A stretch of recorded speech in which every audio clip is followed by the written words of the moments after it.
laws of cricket are a set of rules established by the Marylebone Cricket Club which describe the laws of cricket worldwide, to ensure uniformity and fairness. There are currently 42 laws, which outline all aspects of how the game is played, from how a team wins a game, how a batsman is dismissed, through to specifications on how the pitch is to be prepared and maintained. The MCC is a private club based in London in England and is no longer the game's official governing body. However, the MCC retains the copyright in the laws of the game, and only the MCC may change the laws, although nowadays this would usually only be done after discussions with the game's global governing body, the International Cricket Council. Cricket is one of the few sports for which the governing principles are referred to as laws rather than as rules or regulations. However, regulations to supplement and/or vary the laws may be agreed for particular competitions. Those applying for international matches can be found on the ICC's website. History: the origins of cricket are debatable, but it probably derived from numerous games and sports involving hitting a ball with a bat or club. In the 18th century, it expanded to become a betting game, especially popular with the British aristocracy.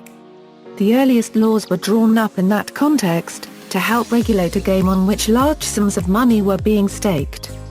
The earliest existing known code of cricket was drawn up by certain noblemen and gentlemen, who used the Artillery Ground in London in 1744.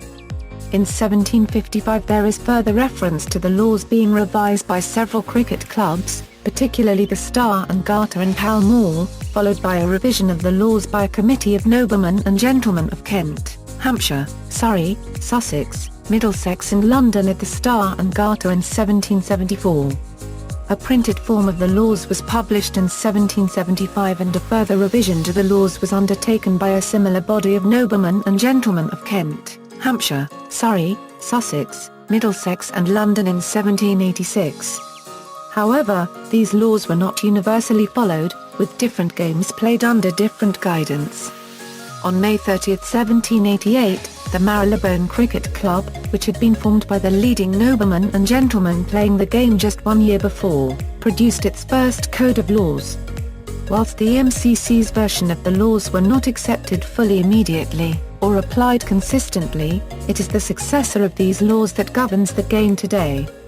Your next major change in 1809 saw further standardization of the weight of the ball from between 5 and 6 ounces to between 5.5 and 5.75 ounces, and the width of the cricket bat was standardized for the first time.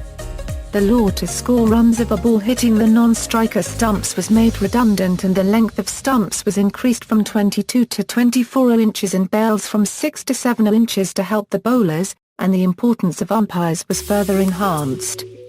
Finally, a new method of dismissing a batsman was introduced. Previously, as cricket uses a hard ball and leg pads were not used, players would naturally play with their legs away from the wicket. As batsmen started to wear pads, they became willing to cover their stumps with their legs to prevent the ball hitting the stumps and bowling them. Therefore, a leg before wicket rule was introduced so that a batsman preventing the ball hitting his stumps with his legs would be out. In 1829 the length of stumps increased from 24 to 27 inches and the length of the bails was increased from 7 to 8 inches, again to help the bowlers. For the first time, the thickness of stumps was mentioned. A new code of laws was approved by the MCC Committee on May 19, 1835, and another on April 21, 1884. In the 1884 laws the number of players was formalized for the first time, and the size of the ball was formalized for the first time too. The follow-on rule was introduced. This was in response to the problem that to win a game a side needed to dismiss their opposition twice. A side that batted first and was fully on top of a match and scoring lots of runs would have to wait until it was dismissed a second time before it could attempt to dismiss the opposition a second time. As cricket is a time-limited game, it meant that sides that dominated the opposition could be forced to draw rather than win games. The initial follow-on rule was faulty, though, as it required a side to follow on when it was behind. A side could deliberately concede its last wickets in the first innings in return for being able to bowl last on a deteriorating pitch. Later the follow-on rule was changed so that a team sufficiently ahead of its opposition has the option on whether to enforce it or not.